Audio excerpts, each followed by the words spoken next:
go. Character crisis. A devastatingly annoying process that many fighting game players have faced before, where you are stuck aimless amongst a sea of characters, unable to find one that truly clicks enough with you to be able to earn the title of your main. And I am a man that deals with it way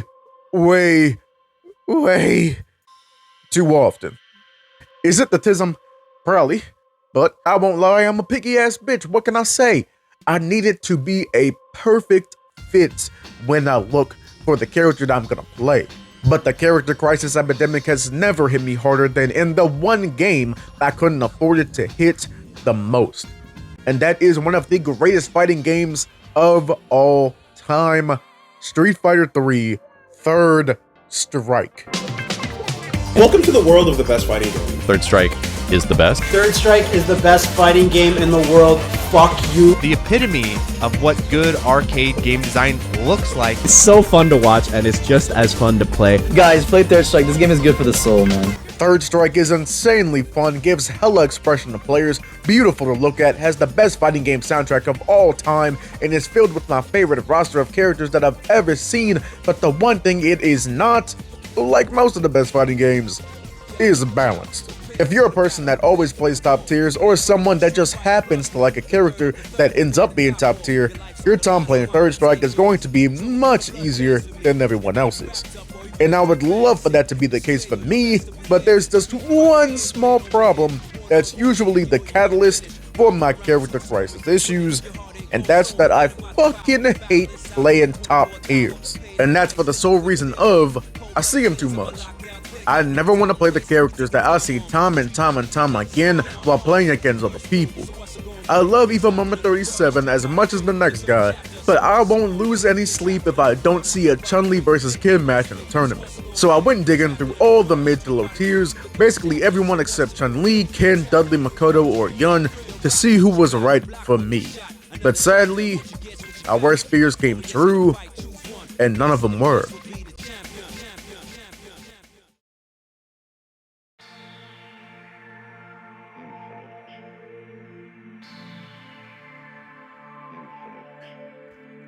I started with Necro and Sean, the characters that made me want to get the game in the first place because I thought they were so cool. But damn man, Necro is so easy to parry, and that got real annoying, and for some reason when it comes to Sean, I fuck up his inputs twice as much as I do everyone else's. Then I switched to Urien, but I had a lot more fun with his other supers than I did with Aegis Reflector, and it felt like I was playing this character at half power, if that made sense. Then I went to Ibuki for a little bit, and she was pretty fun, but God, she has so many moves to remember. Then I went to Alex, cause I main him in Street Fighter 5, but that's the problem. I main him in Street Fighter 5, and I kept it going for Street Fighter 5 stuff, and it didn't work, cause that's a completely different game, and I kept mixing myself up mentally, and it got annoying. But then I thought I found what I was looking for when I picked Remy. His moves were fun, I like his animations, I think he's cool as shit. But then, I don't know, just over time, I got bored. No real deeper explanation than that, I just got bored with the game playing Remy. Fuck. I was exhausted so damn much trying to find the character that gave me that spark. And at the time, as much as I hate saying it, I thought maybe Third Strike just isn't for me. But the one thing I declined to mention was that there was one character I intentionally tried to avoid because I have heard that they are so dog shit, so weirdly made, so time consuming to learn how to use that you'd have to be either crazy, bored, desperate, or neurodivergent as shit to want to learn how to play them. And well, I guess it's a good thing I fit the criteria, because holy shit, that character saved Third Strike for me. And that character is this weird ass little freak named 12. 12 was my last shot at genuinely enjoying the game that I've been craving to play since I was little. 12 was there when I was at rock bottom and pulled me back up to see the light. 12 was there when I finally reached fuck it. but that doesn't change the fact that he's the worst character in the game. And I was already new and terrible at the game to begin with, so how exactly am I gonna make him work? Well, let's go ahead and find out.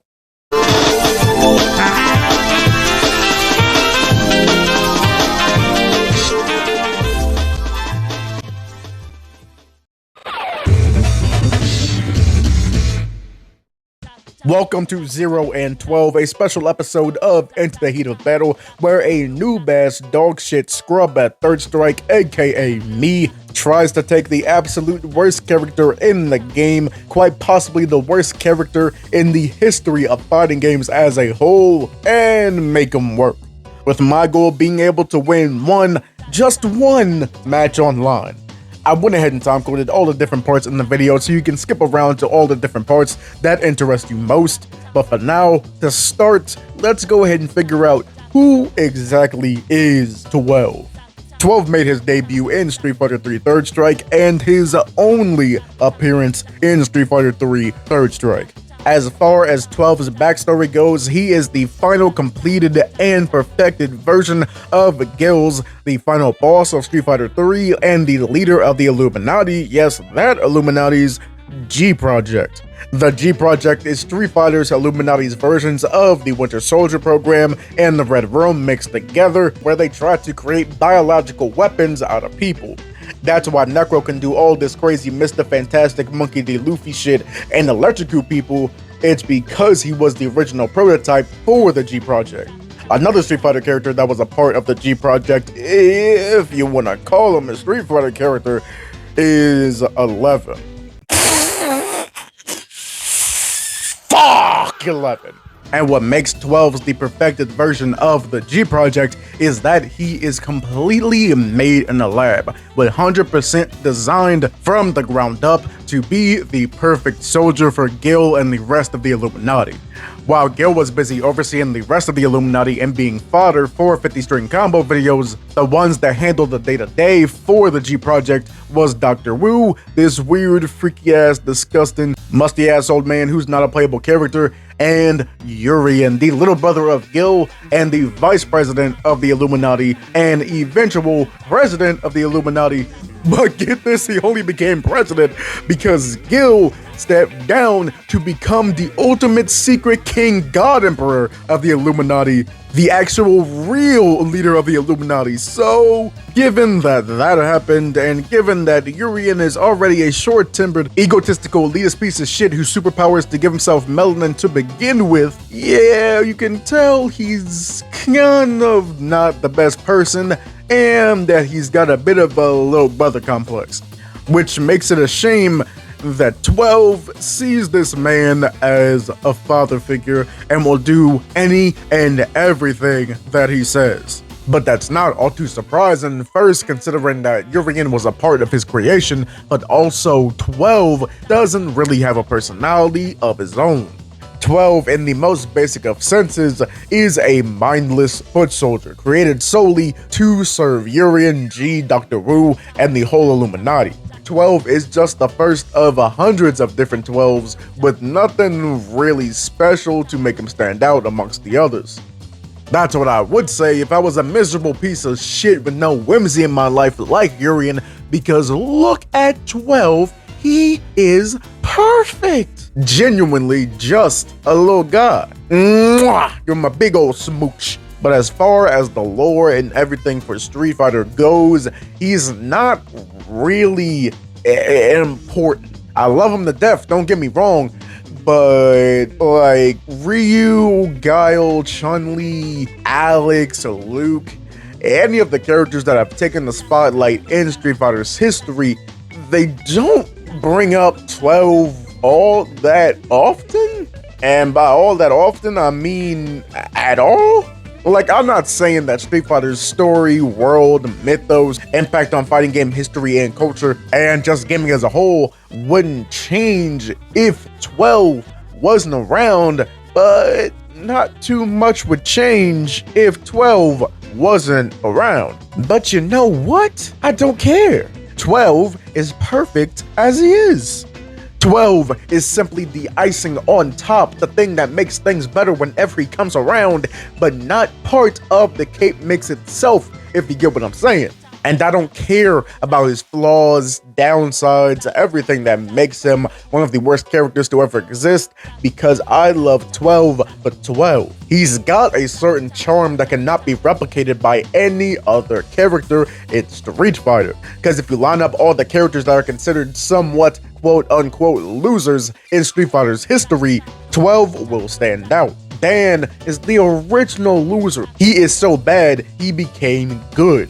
Rufus is considered a loser in the Street Fighter universe, but in real life, where people actually play him, he's actually pretty damn good and people have had tons of success with him. Sean, 12, I'm gonna cover your ears for this one, okay? Okay? Earmuffs. Who is actually my favorite Street Fighter character because I love how he presses on and perseveres no matter the odds. And do not fucking tell 12 I do like a fucking tail culture, bitch, don't test me. Has that certain underdog je ne sais quoi and passion that very few characters can pull off. 12 he's just kind of a little bendy guy. And that's what he deserves all my love.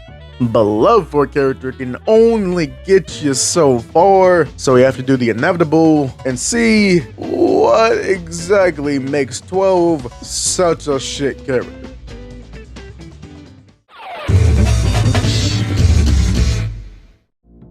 So, considering the fact that I am still learning Third Strike and am not the best at explaining the technical terms when it comes to fighting games, we're gonna take a look at our good old handy dandy Super Combo Wiki to help explain all the points on why 12 kinda fucking sucks. But those that don't know, the Super Combo Wiki is a good resource whenever you're trying to learn the ins and outs of a fighting game character in a good, digestible way, often set up on a nice segmented document. And when we get to 12s, it's a lot. It's quite a bit. So we'll run through the list of his cons, and I'll expand on the points made and try to make it a little bit more approachable to anybody that isn't quite familiar with different fighting game terms and situations. Now, the first on our list, 12 without question unequivocally has the absolute dog shit worst damage output in the entire game. And it's not just by a little bit, it is by quite a pretty large fucking margin. Just to keep this in mind, he's in the same game as a character like goddamn Makoto. And Makoto can do shit like this.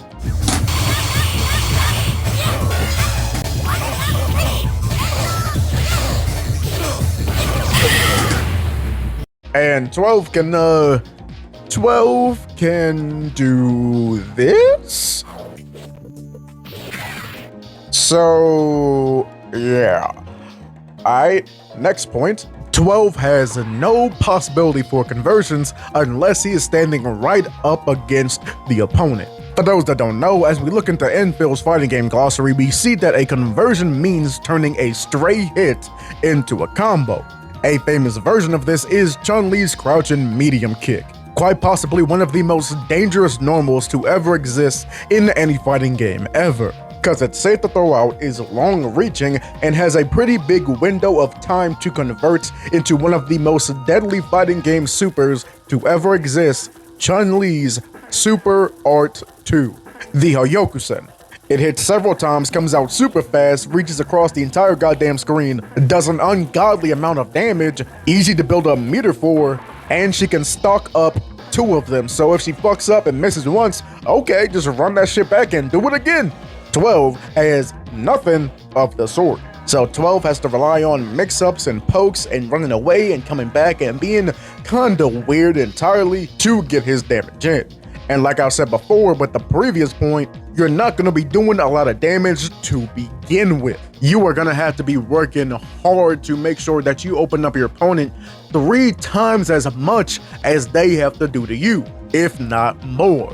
Oh, you would think, they maybe balanced it some way to where at least he could take a few more hits than most people because he doesn't do as much damage, right?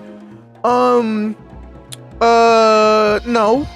He, in fact, has some of the lowest health in the game, and also he gets stunned more often than anybody else in the game. So,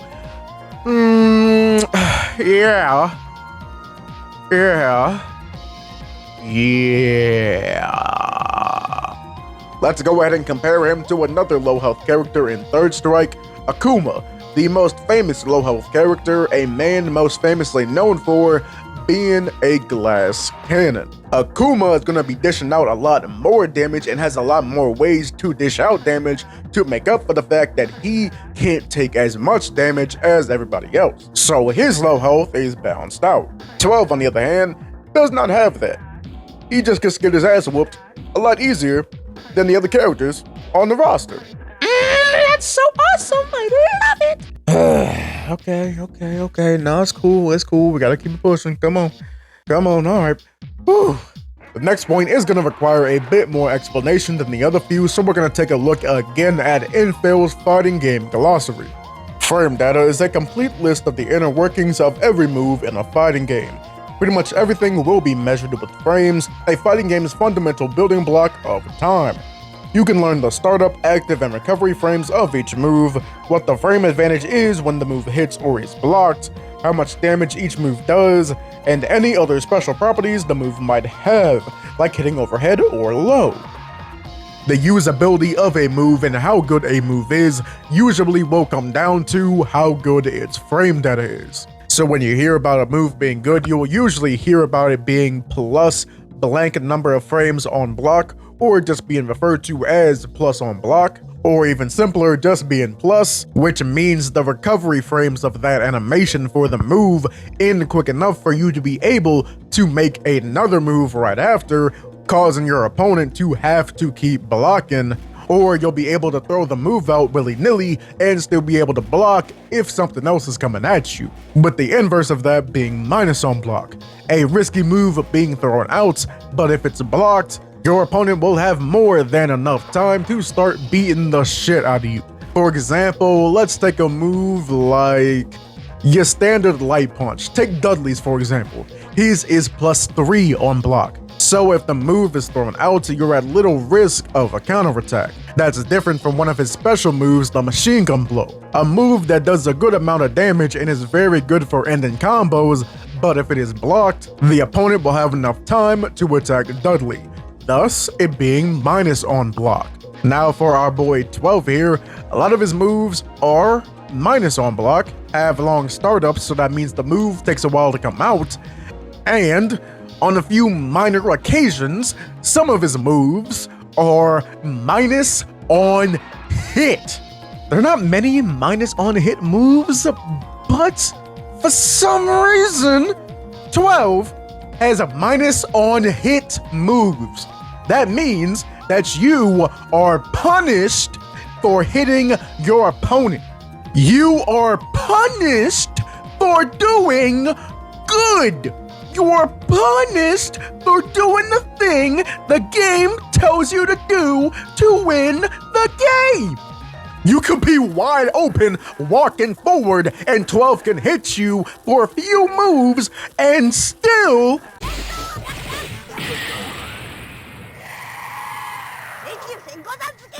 there are characters that can take full advantage of that, full advantage of getting hit in the first place, the thing they were supposed to block or parry, and can get away with doing none of those things because 12's frame data is absolute garbage.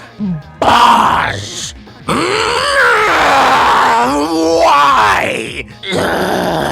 Give me like 5 fucking seconds. Just give me 5 seconds, please. I'll be right back.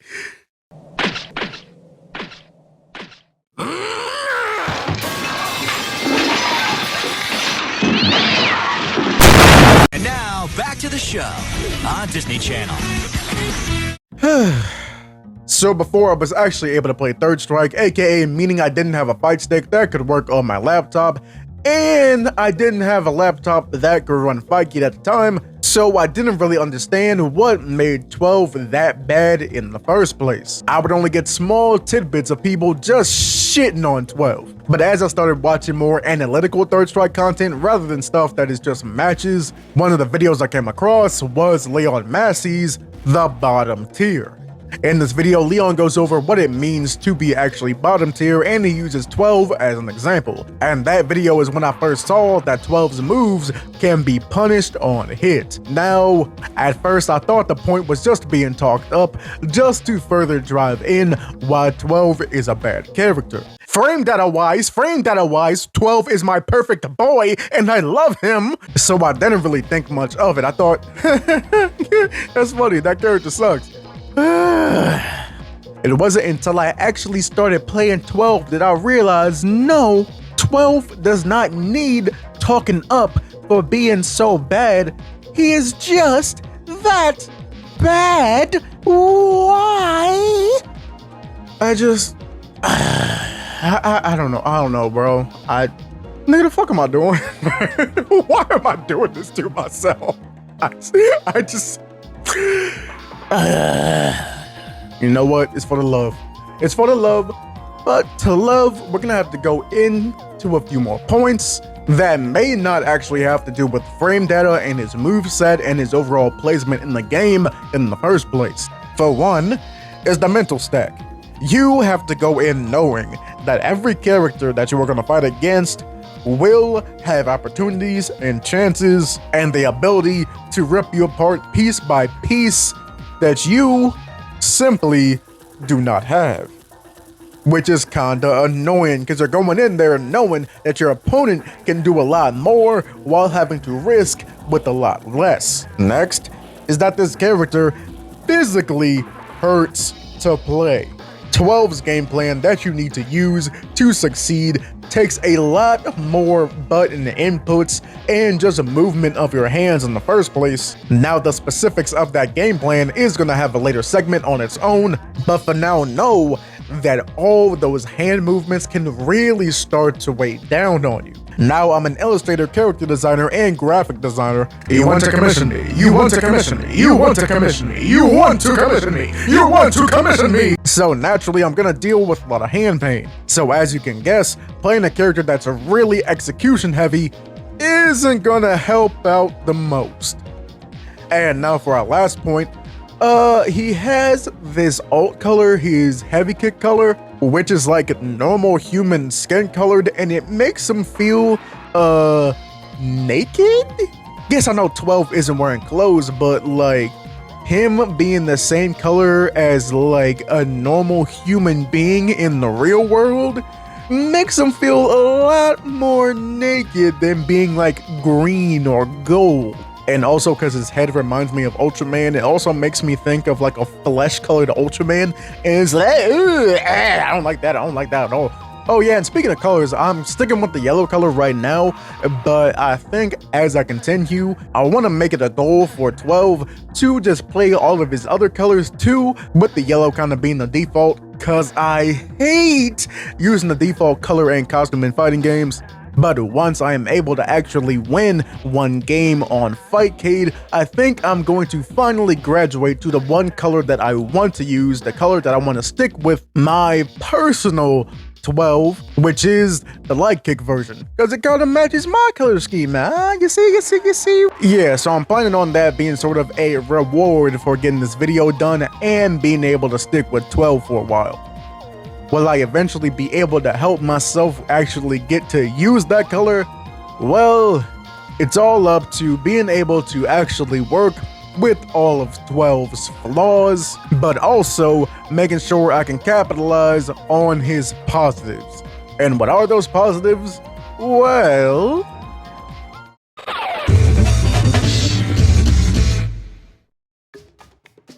now, I'm not just some sort of deranged masochist, depending on the day, who only plays 12 because he's low tier since I don't like playing higher tier characters initially.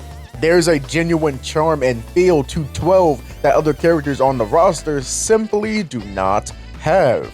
One of the reasons I enjoy him over everyone else is because he simply does not play like any other character in Third Strike. Hell, I could say he doesn't even play like any other character in the history of Street Fighter. Of course, unless I'm forgetting somebody right now as I'm recording. Now, I'm gonna break down his exact moveset and everything inside on the next segment, but for now, I'm gonna give a little bit of a synopsis of how he plays. When playing 12, your goal is to jump and fly around all over the screen, be unpredictable, sneak in random pokes here and there whenever you get the chance, and ultimately frustrate the absolute living fucking hell out of who you're playing against. When playing 12, you are the fly, the stage is the home, and your opponent is the homeowner trying to swat you out of the air as they get more and more frustrated with each try. Now, just like a fly, more often than not, you're gonna get fucking killed and swatted out of the air and slammed up against the wall. But there are all those times, those special times, where the fly will eventually have his day. You know, like when a fly corner carries you in the middle of your home, then grows spikes out of its legs and then stabs you to death. Just like that, yeah, pretty much happens to all of us. Now with 12 being so annoying and weird, you would think people would take time out of their day to learn how to actually play against his playstyle, so they're better equipped to take down a 12 whenever they come across them, either playing online or in a local or a big tournament. But you see, there's a simple question I will use to answer your question that you did not ask, and that question is, if you watch Third Strike regularly, think of how many people you know that play 12. Think of how many 12s you have faced online, whether on Fightcade or on something like the Anniversary Collection. Shit, let's go back to the arcades if you were playing back then, or if you were playing on the Dreamcast. How many people can you think of that play 12? If that number is more than 3 out of all of those ways to play Third Strike, then I will give you every single goddamn cent that this video makes. Scratch that, I will give you every single cent that this channel has made, and every single cent I have earned in my entire life. You know, sometime between now and the heat death of the universe. But anyway, who in their right mind would spend time out of their day to practice 12 matchups? These people got jobs, friends, family, other hobbies and activities, other fighting games to play, so why would they spend their precious time playing Third Strike, learning a matchup that they will maybe face once in the bluest of blue moons? Let's go ahead and take a look at event hubs and see how many people played 12. Oh, look at that, 1.56% of the player base. People's time playing Third Strike would be much better spent learning how to play against something like Chun-Li's Turtle Game and watching out for that crouching medium kick, or watching out for all those easy hit confirms that Ken can land, or learning how to stay calm and protect yourself when stuck in the Urian's Aegis reflector setups. There is so much crazy broken shit that you have to watch out for when playing Third Strike, and 12 will most likely be on everyone's bottom of the list of priorities to watch out for. And that small thing can be used to your advantage, because watching somebody play against 12 and actually playing against 12 is a lot different. Because there's so many times you can watch somebody play against 12 and be like, this is the worst character in the game, how are you letting him mix you like that? But his style of mix-ups is so different and weird when compared to the other roster that of course it would trip up anybody. And as a 12th player, that is exactly what you need to capitalize on. Take what people would see as a disadvantage and turn it into an advantage. Go in that search bar after you fucking watch this video, please, and see what it looks like when people like Smug and Justin Wong take on a really good 12. They'll say it themselves, they're in foreign fucking territory. They don't know what to do when you see somebody that actually knows how to play 12, zooms across the screen and stabs them from end to end with pokes everywhere. Now, eventually, if you're playing like a long set or something, yeah, people will, they'll smarten up. And they'll get used to your bullshit, but that just means you have to smarten up too and get better and wiser, because you have so many characters matchups that you can learn that you'll get used to if you're playing as 12. But if you play against 12, then who the fuck would actually know what to do? Because who the fuck plays 12? Another amazing thing about 12 is his animations. Now, let's not mince words here. Third Strike has some of the greatest animated sprites you will ever see in your fucking life. From the blistering impact that Makoto's Hayate punches have, to the lazy confidence of an old man that is simply too good for the fight that's going on with Oro falling asleep, to the fluidity of an Elena Lynx tail, to the smallest, simplest actions of Chun-Li just getting her head in the game for the match with her taunt, Third Strike is a goddamn beauty to look at. An immaculate masterpiece. But for 12's animations, I feel like he has a bit more je ne sais quoi and a little bit more spice thrown onto his because he doesn't have a limitation that all of the characters in the game have. And that's because he is not limited by the movements of a normal human being. Everybody else has to stick to the fact that their arms have to act like arms, their torso have to act like a torso, and their legs have to act like legs. Even Necro with all his stretchy bullshit, even when his arms reach all the way from here to Timbuk2, they have to act like how an arm would act if it's just stretched all the way out like that. 12, on the other hand, is like a piece of moldable putty that the animators can play with and use however they see fit. Turning his arms into puddles, turning his arms into axes, turning his arms into spikes that reach out of the ground, making his torso stretch out and curl around like a snake, wrenching and squeezing the life out of its prey, turning his legs into a giant spear, or melting into the earth like a wicked witch of the west, watching him walk like a weird alien creature, and shrivel up like a zombie whenever he loses. 12's animations are genuine works of art that really show off his character.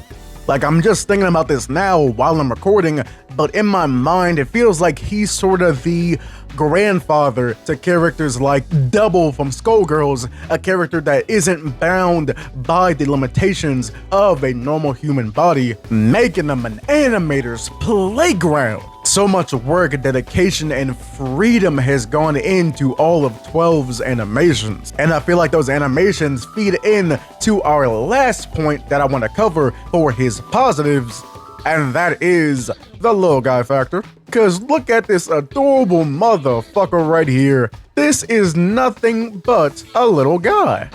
By far the most popular thing that people have latched on to 12 about is just his standard stand-in animation, where he's just kind of vibing. Look at him go, look at him do his little dance.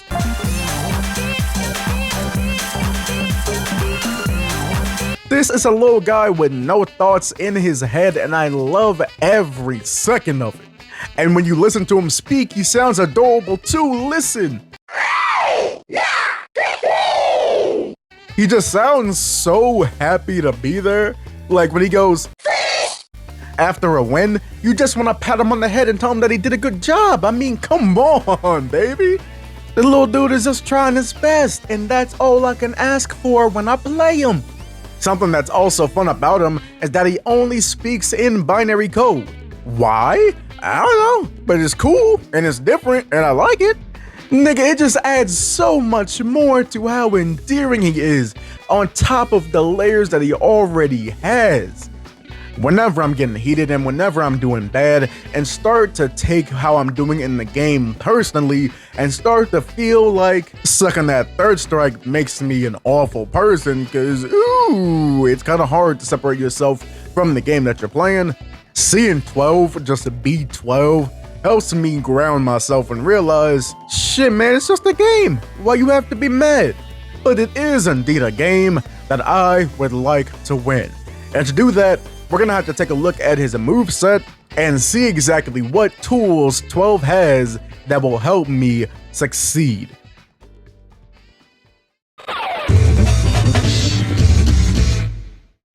Now, the concept of 12 being a weird-ass little freak infects every single aspect of his character, even down to his walk. That is because it is dangerously close to the ground, almost like he is constantly crouching as he is moving, because his walk allows him to low profile projectiles. Now, if you don't know what that means, don't worry, I got you.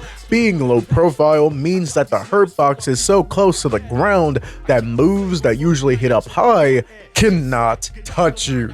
This is perfect for a character like 12 because mobility is the key factor for his moveset. It also makes it harder for enemies to try to stall you out and chip you out because they are unable to even touch you, and you don't have to risk messing up a parry, because I do that way too often. And it also gives you another outlet to approach your opponent when you're trying to get in for your pokes. And speaking of pokes, most of them will come from the sky, because the key part of 12's moveset is his ability to air dash. 12 is the only one in this game with something like that. It's like somebody plucked out a character from an anime fighter and dropped them in a Street Fighter game. With his air dash, you can move forward to apply pressure to your opponents, and you can also move backwards to try to stall them out or just avoid moves altogether. And not only that, you can bounce off the wall to change your direction at a whim. Now, it's always good to mix up which direction you're going and not always make your approach so deliberate, because if everything starts with just flying at your opponent, they could easily cut you off with something like a DP or just rip you out the air with a super. Trust me, I've learned the hard way. So be sure to move back and forth, changing up your direction, honestly just randomly sometimes, to throw off your opponent and tilt him a little bit. Because if there's one thing 12 was designed to do, it was to tilt whoever he's playing against. Because that frustration is exactly where you capitalize at. Now, while you're air dashing around, gliding in the sky, you have to actually be sure that you are able to get your pokes in. But you have to know what each attack does and how to capitalize off of each of them. They're not all interchangeable, they all have their own strengths and weaknesses. Let's start simple with his jumping light punch. Now, this move, obviously because it's a light punch, is the quickest one to come out and is best used to just whittle away your opponent while you're up close and throw them off. If you want to tilt somebody, this move is usually going to do the trick. Also helps you start to apply pressure once you actually hit the ground and start to use your grounded moves while you're up close. And the same thing can be said for his light kick as well, especially because the animation is kind of subtle, and I notice a lot of people, especially at my skill level, don't usually see it coming out when it comes out. Now, for the jumping medium punch, I found this move is best used when you're going air to air with somebody because it has some decent range, so you can throw this out before your opponent gets a chance to do anything like grab you out of the air or do a super or anything like that. Now, for the medium kick, I don't really use this move too often just because I found that its startup is a little too long. I checked on Super Combo Wiki and it says it has 9 frames of startup. And if you compare that to the medium punch's 5 frames of startup, yeah, one is going to be a lot more useful than the other. Now, the heavy punch and the heavy kick while you're in the air is some of the most important moves you're going to have when you're playing 12. 12's jumping heavy punch is the longest reaching move in his aerial arsenal, and it does a decent amount of damage too for 12 standards, but still, it is going to be one of the best damaging normals that you have, and it is also good because of its long range to keep opponents at bay when trying to chase you down. So jumping back and throwing this move out when they're jumping towards you can be really useful, as well as changing up your approach when you're jumping in by throwing this move out earlier than you would the light punch or the light kick. Now we get to 12's jumping heavy kick, the most damaging move out of all of his moves in the air. But you also have to be mindful that it is the slowest of all of his moves in the air with 14 frames of startup. Now, this move can be really annoying because it's really good for left-right mix-ups, making your opponent try to guess which side they have to block on. Out of all of his aerial moves, this one's gonna sting the most. But since you're not gonna be in the air all the time, just most of the time, let's go ahead and look at what his standing normals are like. Now, taking a look at this light punch, it's a pretty decent light punch and it's pretty fast, but the best part about it is that it's pretty far reaching, which is good because a character like 12 has to keep some distance with his low health. Now his light kick isn't really going to be used over his light punch because it doesn't cover as much range, but I like to throw it out every now and again, especially when I'm panicking and button mashing. Now for his medium punch, we got two versions, one from when you're up close and one from when you're far away. The close range one is the go-to option when canceling into specials and supers, and the farther ranged one is really good for pokes, cause it reaches far as shit as well as whiffing it allows for some meter gain. The medium kick is also good for meter gain and can be used to cancel into his SA2, but considering I am not good enough to do that, I usually use this move just for some meter gain when I'm far away, or when I'm applying pressure up close, or when I'm panicking and pressing buttons when I shouldn't be. Again. Now for his heavies, the standing heavy punch is pretty good at anti-airing, but the sad thing about it is that it takes a while to start up, so you gotta catch him early with this one. Then for his heavy kick, it has some insane range, one of the longest ranged moves in the game, but the thing about this one is, it also has crazy long startup and is pretty easy to parry, as well as the recovery frames taking forever. I use this move way too often. I should probably stop, but it keeps working, but it also gets punished every now and again, so you think I would learn and stop using it, but I don't know why I keep using it. It looks cool, okay? It looks cool. That's the only reason. And one last normal to go over is a command normal. I don't usually use this move a bunch, but it's also good for anti-airs. I just sometimes forget it's a part of his moveset because it's his only command normal, so it slips my mind. Now taking a look at his crouching moves, starting with his lights. Crouching light punch is not a bad poke, and so is the light kick, but it's gonna take a little bit more to recover. Now for the crouching medium punch, this one can be used for meter gain, and is also a decent anti-air, from my experience at least. And the crouching medium kick, I don't really use as often, but you know, it's there, it's available. Then we get to another move I really shouldn't use as often as I do, with the crouching heavy punch.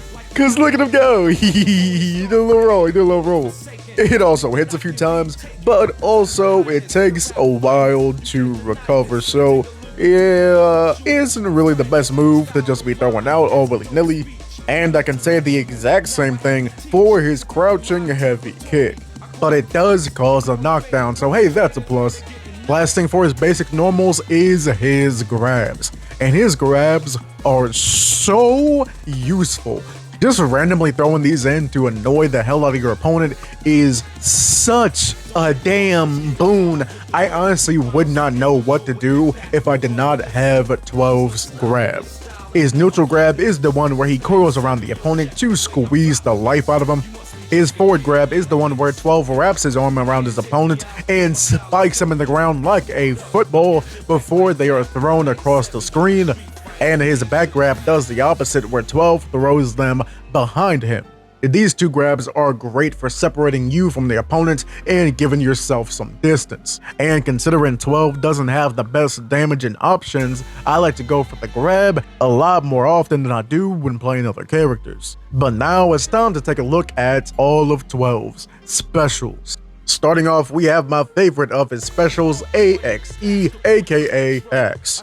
This is the one where he turns his hands into X heads, but to me they kind of look more like glaives, but you don't really notice what they look like when they're spinning around like a maniac. This move covers all around 12. It can also be used as a decent anti-air, but it can also be used in the air itself, with how long he swings his arms changing depending on which punch button you use. And if you hit the punch button multiple times, it can make the duration even longer. It's one of the few moves that 12 can use for combos, and is also really good to add some more diversity to your air game, like using it for mix-ups or making your flight patterns a lot more difficult to read. Then we have his quarter circle forward move, Needle, or NDL. This one allows him to shoot spikes out of the ground, whether doing it up close with light punch, doing it sort of halfway with medium punch, and doing it further away with heavy punch. And to automatically target where the opponent is no matter where they are on the screen, just use the EX version. This one is really good to annoy characters that also like to stay further away, like characters with projectiles or long-reaching normals. But unfortunately, it's one of the moves that can be negative on hit, So use this move with caution. And last on the list of specials is DRA. This move turns 12 into a living fighter jet crashing down into the opponent.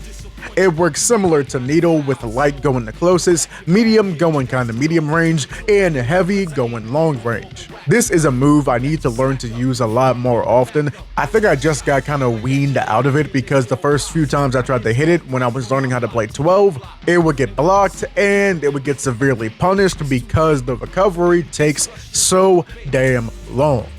But at the end of the day, you just gotta be smart when you use it and not spam it all the time. It can make your flight patterns and your approach from the air be a lot more unpredictable, and it can also save your life if you're stuck in the corner sometimes. But to summarize 12 in a more specific way, your main goal is to use his air dash to get in with your myriad of different long-range pokes, mix up your opponent with moves like jumping heavy kick and axe, annoy him from far away with needle, run away from your opponent since you don't have the best health with things like standing medium punch, jumping medium punch, and jumping heavy punch, and ultimately frustrate your opponent and not let them wait a second. I am forgetting one of the weirdest things about 12, aren't I? I'm forgetting his taunt, because his taunt allows him to go invisible. Now, I mostly forgot about it just cause I don't use it too often, and I'd also like to be able to see my character. But hey, it can be useful to get in some annoying pokes here and there and throw your opponent off even more. You just gotta be careful because as soon as you're hit, the invisibility will wear off.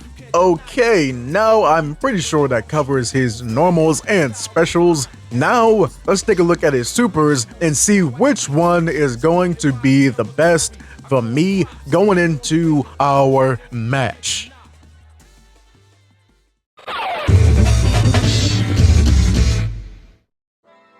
Now, 12's supers are, they're, well, how do I put this in the nicest way possible? Because I've been ragging on my boy so much in this video. Dog water tier, gimmicky bullshit. But, now that I think about it, that's kind of a good way to explain 12 as a whole. So, let's go ahead and look at his supers and see which ones are the least dog water gimmicky bullshit. So the way we're gonna look at it is in terms of least useful to most useful. Starting off first is a super I believe 12 is honestly most popular for. We're talking about Super R3X Copy.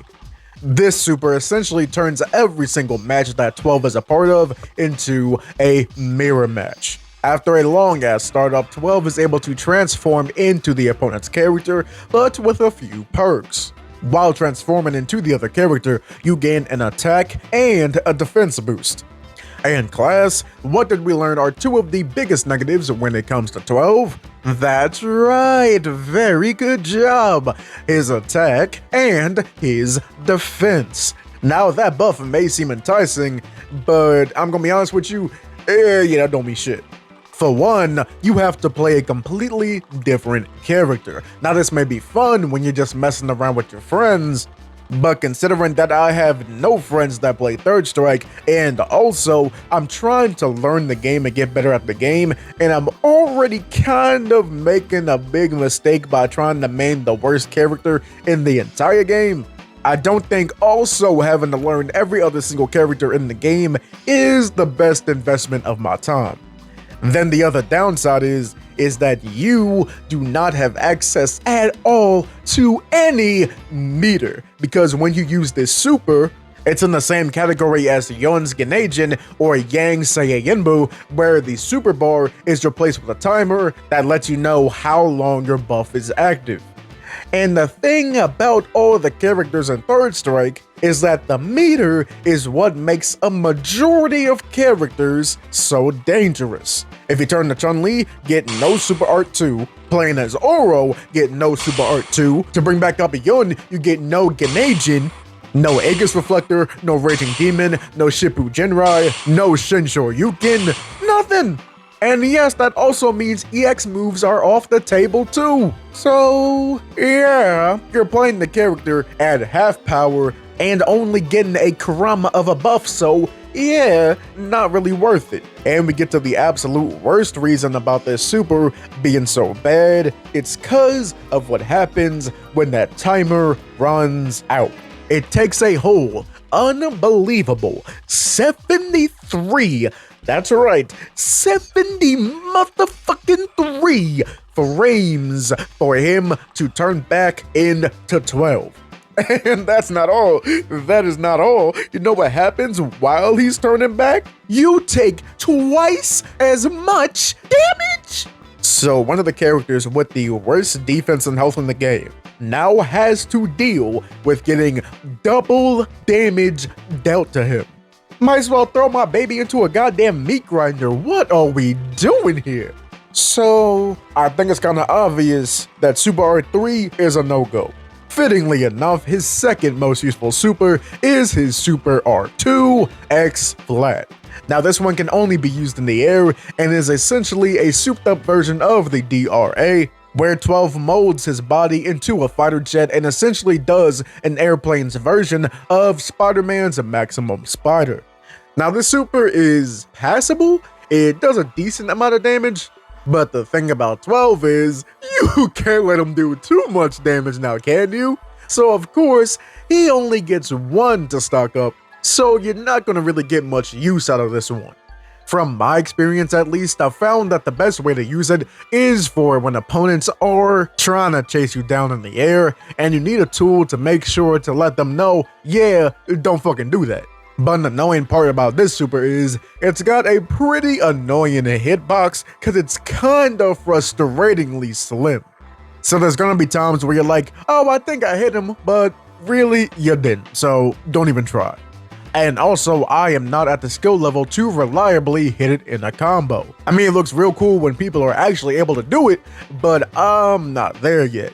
So it is another good move to use in the air, but honestly, I don't feel like it's worth the risk of using up my one super bar.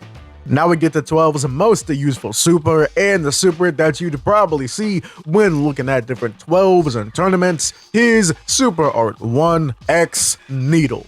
Just like how X Flat is a souped up version of DRA, X Needle is a souped up version of Needle.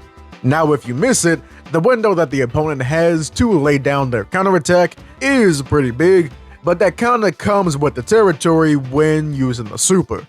A good thing about it though is that it has the most uses out of all of his supers.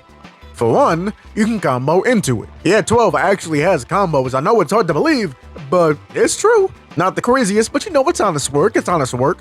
Just throw out that jab or axe or needle, and bada bing, bada boom, you got yourself a confirm into super. Another good use for this super is that it can also be used as an anti-air.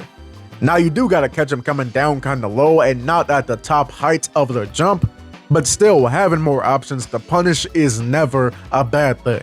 And also, probably the best thing about this super is that you get two of them, which means you get more meter to work with, so you can do more of the good shit, like doing an EX needle to home in on your opponent. If you miss one, it doesn't feel as bad because you might have another ready to go, and just more opportunities to do more damage. And trust me, you should know by now that 12 needs all the opportunities he can get. So if you can't tell by now, X Needle is the super art that we're gonna run with for our big matchup coming up. Now I won't lie, I'm a bit nervous. In 12, we've put in a lot of work together. I know it may seem scary now, but trust me, you can do this. I know there are characters that can do more damage. I know there are characters that can take more hits. I know there are characters that are more popular, more versatile, and much more easier to play, but none of them will ever, and I mean ever, be you. It's been a long road with a lot of frustration, a lot of hand pain, a lot of ass whoopings, and a lot of negatives to work around, but the positives and just you being 12 are worth sticking around for. The world is not ready for you. Ryu may be the face of the franchise, but he'll never be 12. Chun-Li may be the scariest character in this game, but she will never be 12. Urien may have created you, but he will never be you, because there is nothing in this world that is quite like you, 12. So what do you say? Let's go ahead and take on the world and show everybody what you got. All right then, it's time for our main event.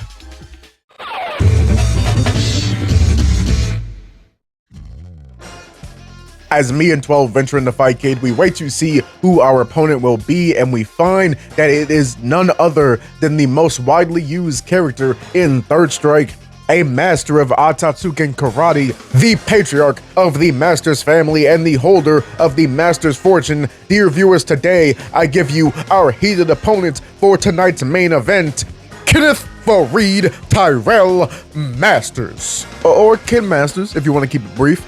Now, there is quite a few reasons why quite a few people in Third Strike end up picking up Ken.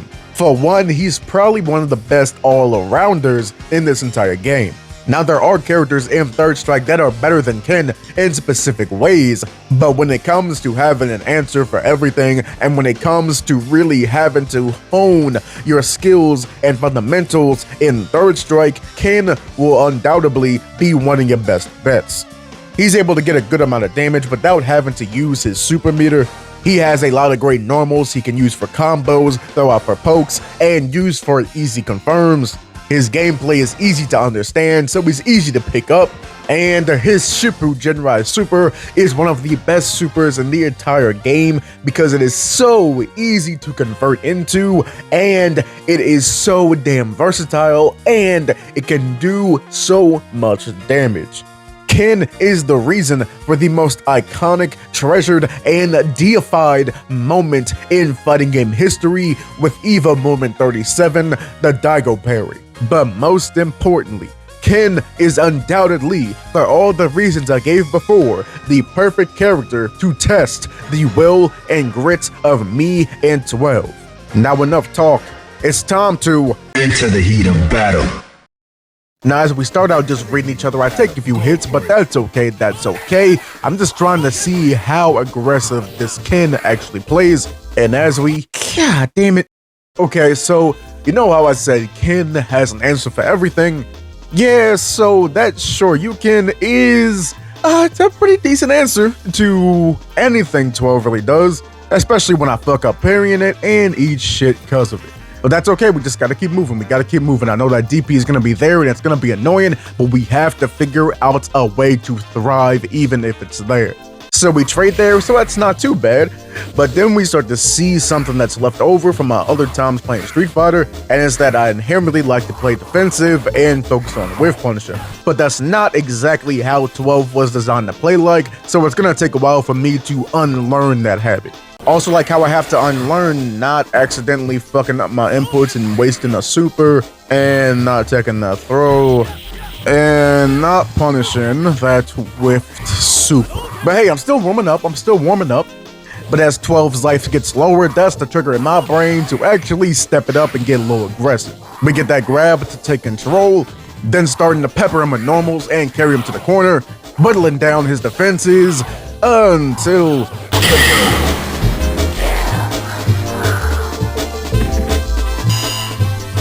Okay, that's just one setback, but 12, remember, we still got round 2. I tried to open up with a jump heavy punch in the super, and I saw it work on Hugo in one of my training matches, but I doubt that's actually a combo, or I was just too slow with the input, cause it did not work. But what does work is learning to bait that heavy dragon punch and punishing it with an air axe. Now I just hope he doesn't parry on the wake up, grab me, then end up confirming into a Shippu Genrai, because you know, that would be awful, and I'm watching it happen right now. But we good. I walk under that fireball, then I try to jump up in the air and see if he's willing to take the bait again, which this Ken is not. So I just throw out some of my long-range pokes and also throw in an EX needle to throw him off his game. Then I start to close in on him with some normals from the air, but eventually he's able to get a knockdown with a sweep. But if there's one thing I love to do when knocked down is to wake right back up with a wake up super, because you cannot keep 12 down. And he kept 12 down. Okay, not the best start, okay, I admit it. but it is just one game out of a set of first to 3, so I am sure we can pull this back around with the next one. We start out game 2 trying to catch each other in the air, but both miss.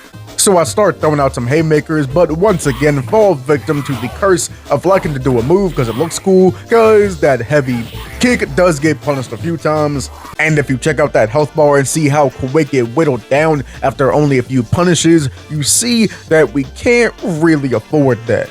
So I get more aggressive by laying in some jumping heavy punches, starting to annoy the skin, but for some reason when I play these more aggressive characters, I always lose my ability to just block. But that's okay, it's a learning process, we're gonna get there.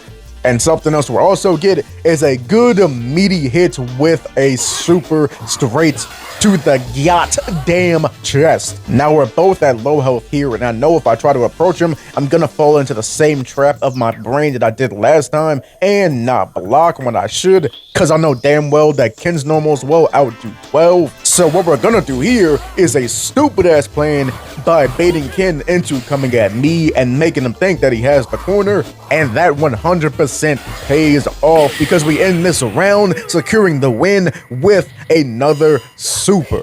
See, 12, we can win a round, and if we win a round, we can win a game, and if we can win a game, we can win this entire set.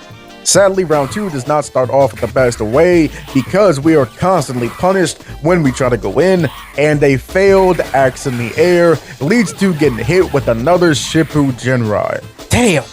But it doesn't matter because we answer with my favorite play in the book, a good old wake up super. 50% of the time, it works every time. Then we trade some blows here and there, another round that comes down to the wire. But then out of nowhere, this Ken throws out a random Shippu Genrai from halfway across the screen, and am I able to parry it? Nope.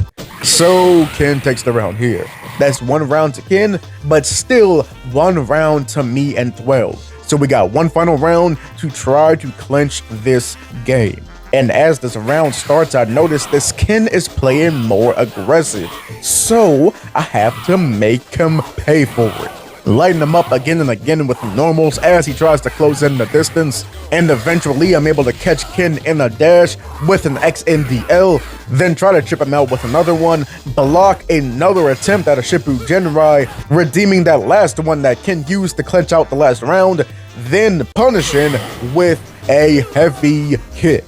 And we have done it, dear viewers. That is one game on the board. Me and Ken are now 1-1. We have proved that 12 can hold his own. Now we just have to prove that 12 can go the distance with this next game. Now you can tell how this round opens up that we're getting a lot more comfortable going into this matchup as things start to really heat up.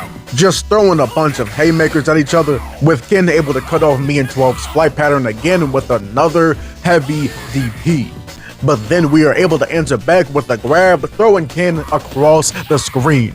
Ken is then able to catch 12 with another crouching heavy kick for a knockdown. But oh Ken, you forgot what happened the last time you tried to dash in, and you forgot what happens when we're knocked down with a full bar of meter to go. Yes, waiter, I'd like to order one wake up super to secure the round, thank you very much. But it seems like Ken was not a fan of that order and closes in with some devastating pressure, topping it off with a crouching medium kick into another Shippu Genrai. But you dear fool, you did not expect another wake up super. Oh shit, my fault, when I'll see you next round then. So we're able to push Ken into this corner, but once again, I am caught off guard using that goddamn heavy kick way too much again because he is able to hit another super to send 12 flying. And while 12 is down, we see he's preparing another one, but I'm thinking, you know what? I'm pretty sure I can parry that.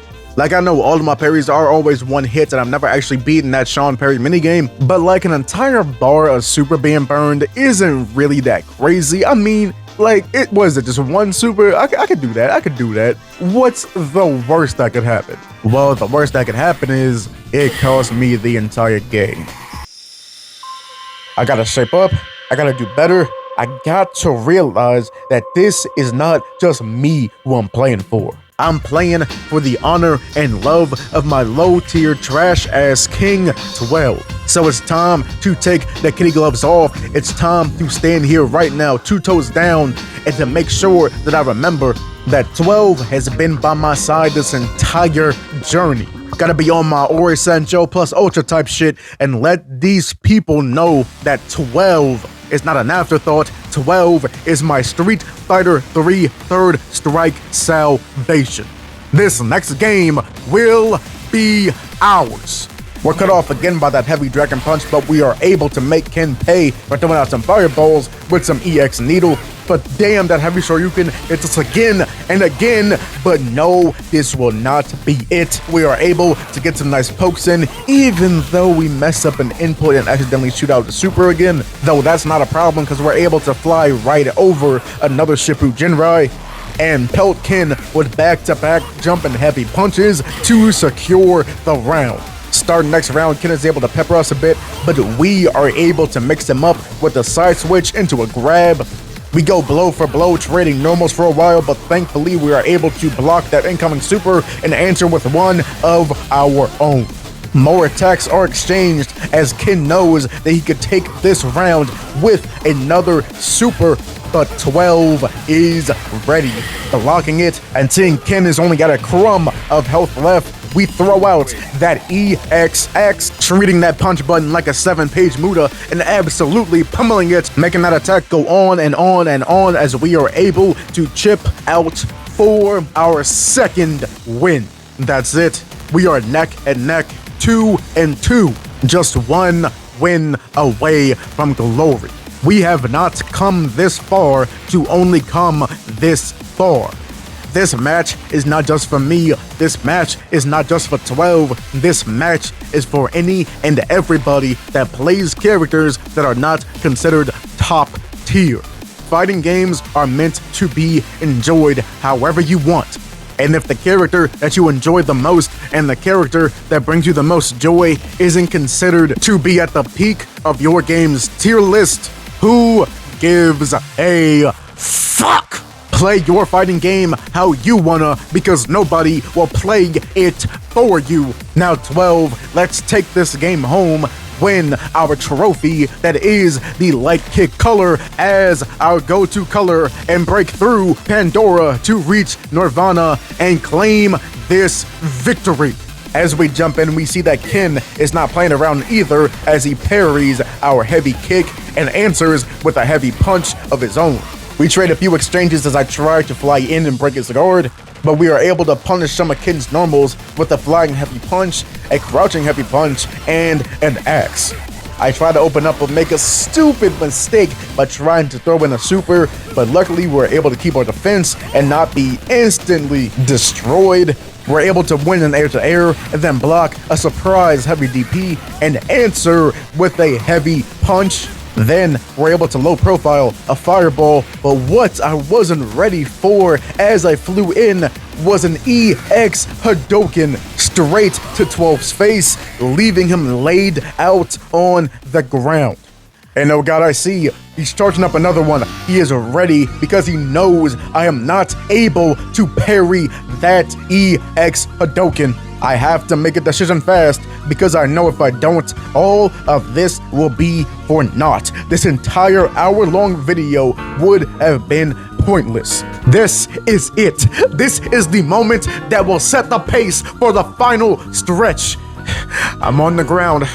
12 is down, but I know that with all our hearts poured in to 12, all our determination, all our passion, all of our love for our fighting games is being imbued into 12 right now. Get up 12, get up 12. This is what is going to set the pace for our final round. I know you can do it. If there is one thing I have learned about getting knocked down in a fighting game, no! If there is one thing I have learned about getting knocked down in life itself, it's that you must attack with all the force that you have, every last bit of energy and will that you have stored up along the fight to survive. You must attack with everything that you got, with a wake up super!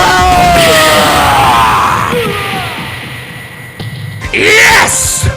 Now we have to keep this momentum going. We are at the home stretch. Now is the time where we take glory and bring it home with all of us. Now it is the time for 12 to finally achieve his dream of being a goddamn winner. Now Ken did go down with some meter, so I just gotta make sure that I do not let him capitalize as he...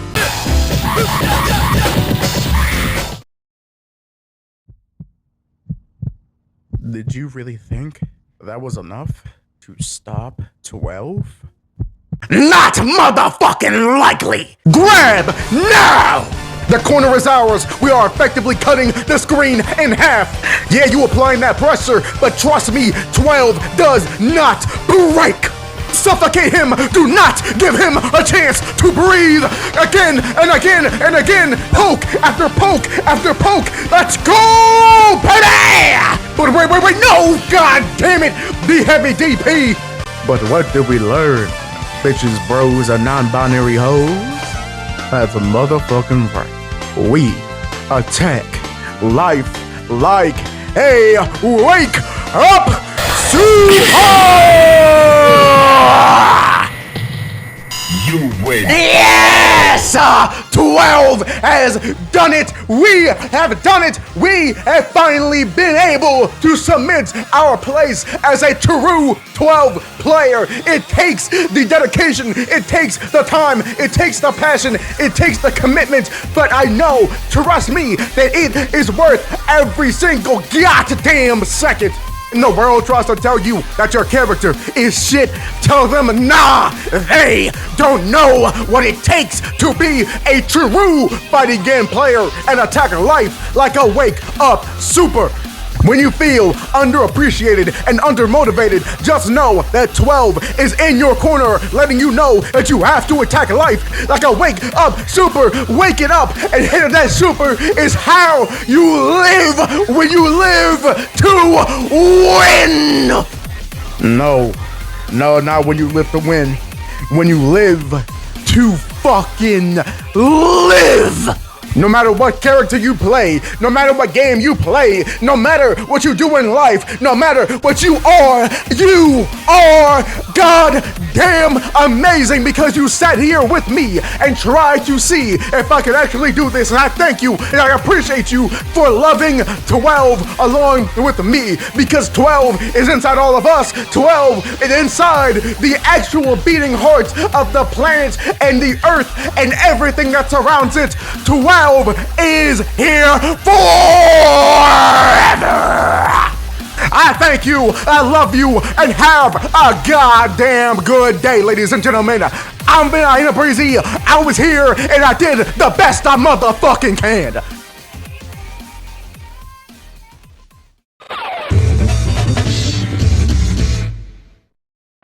I am still really annoyed I said 2 toes down instead of 10 toes down. If you can't tell, these videos are not scripted. If you're new here, this is a special anniversary episode of Into the Heat of Battle, since I have been trying to take this channel more seriously and uploading consistently for about a year now. These videos are heavily inspired by things like Fighterpedia from the old Super Best Friends crew and Assist Me by Maximilian.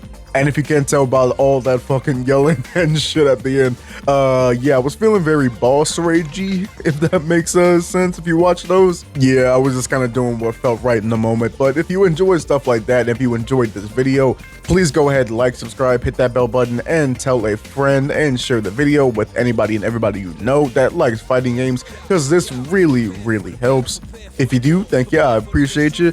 This video took way longer than it should have, because I have gotten sick and also have dealt with some real life stuff, but I hope it was worth it. Oh yeah, and before I forget, special shout out to Big Yellow. If you haven't heard of their videos, they do like a lot of very deep divey, super analytical, and well thought out videos about different fighting game characters and all the different mechanics. They recently put out a video about Sean and 12, and since I saw Big Yellow also use the yellow 12 color, it inspired me to finally finish this video and be like, you know what, let me go ahead and dig up this old footage that I've had sitting around for 2-something years and actually get this weight off my back, because originally this was going to be a series about how I was learning how to play 12, but I thought it would fit better as a giant 1-hour super episode of Enter the Heat of Battle. So yeah, shout out Big Yellow, and also shout out Babe Ruthless, because she was really nice enough to give me some advice on these videos when I just randomly asked out of the blue. So yeah, she's good peoples. And you know who else is good peoples? My beautiful YouTube members, 22-1 and Addict with the Art. I thank y'all for the support dearly. If you also want to become a YouTube member and get some special perks while also supporting this channel and helping these videos come out more frequently and even better, you can go ahead and join up yourself. You can also follow me on BLUESKY if you want to keep up with me, my art, and these videos. And if you want some custom art made by me for you, like I said earlier, you can commission me through my commission website. Also, be sure to check out the other Into the Heat of Battle episodes. They're not as long as this one. Some go from 10 minutes, some are like half an hour, but none are this long. This will be a every once in a while thing, but not often. You can also check out my other series, Choose Your Fighter, where I design fighting game characters. I've done one on Mortal Kombat, Darkstalkers, Street Fighter. I've also done one where I explained my animations, where I turned the FTC into fighting game characters and everything that went into their designs. And a little hint exclusive for those that have sat here through this little outro bit, I will be having another series come out that is much more shitposty. If you like Marvel vs. Capcom, that one will be for you. Also, probably gonna have a few non-fighting game videos come out here and there. Probably it'll be like maybe for every 4 or 5 fighting game videos, there will be 1 non-fighting game video. And the first one I'm gonna do is based on Power Rangers and Super Sentai, because sadly, Super Sentai is officially no longer with us. But it'll make a comeback, I just know it. And finally, be sure to check out my nostalgia-centric podcast with my good old rabies-infested cat Gravy, my cat girl roommate, that we call Beg for a Brain Cell, where we just shoot the shit about nostalgic and fun stuff that we loved from our childhood. I think that's everything. That's one of the bad things about these videos not having scripts, is sometimes I forget what I gotta say. But yeah, we're gonna leave it at that. Be sure to like, subscribe, hit that bell button, share with your friends, look out for your friends, look out for your neighbors, because we should not live in a papers, please society ran by a bunch of PDFs. And always and forever, be sure to take care of yourself. My name's been Hunter Breezy. I was here and I did the best I can. Later. I know that you'll be back.